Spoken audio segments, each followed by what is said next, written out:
రేవంత్ రెడ్డి వన్ని తాల్బోల్ మాటలని విమర్శించారు మల్కాజ్గిరి బీజేపీ ఎంపీ అభ్యర్థి ఈటెల రాజేందర్.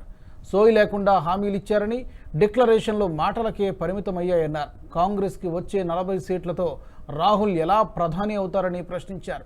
వచ్చేది సచ్చేది లేదు. 40 సీట్ల కాంగ్రెస్ కావాలా, 400 సీట్లు వచ్చే బీజేపీ కావాలా అంటూ ప్రశ్నించారు. మోదీ ఏనాడు అబద్ధపు వాగ్దానాలు ఇవ్వలేదని, మల్కాజ్గిరి అభివృద్ధి కోసం, ఈ ప్రజల ఆత్మ గౌరవం కోసం, రేపటి రాష్ట్ర భవిష్యత్తు కోసం తనను ఆశీర్వదించాలని కోరారు. భారత క్యాబినెట్లో 27 మంది మంత్రులు ఉంటారు. ఓబీసీ 27 మంది. Never in the history. 12 మంది దళిత బిడ్డలు గల మంత్రులు ఉన్నారు, 8 మంది గిరిజన బిడ్డలు గల మంత్రులు ఉన్నారు, 5 మంది మైనార్టీలు. అంటే మోర్ దెన్ 60%. 70లో మోర్ దెన్ 60% మినిస్టర్స్ ఇవాళ ఉన్నారంటే ఇవాళ ఎట్లా ఆలోచన చేస్తుంటే మనకు అర్థం కావాలి. ఈ పక్కగా ఛత్తీస్గఢ్ ఉంటుంది. రాష్ట్రంలో మొట్టమొదటిసారిగా ఒక గిరిజన బిడ్డను అధికారంలోకి తెచ్చింది.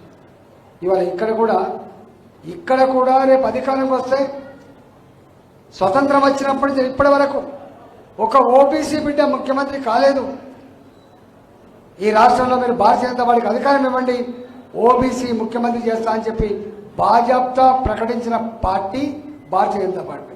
గుర్తుపెట్టుకోండి, మోడీ గారు. అందువల్ల నేను ఆ లోతులోకి పోను, కానీ డెఫినెట్గా నేను ఒకటే కోరుతున్నా, ప్రతి గల్లీలో ప్రతి బస్తీలో ఇప్పటికైతే మెసేజ్ పోయింది. కాంగ్రెస్ పార్టీ ఎవరి వైపు ఉంది, భారతీయ.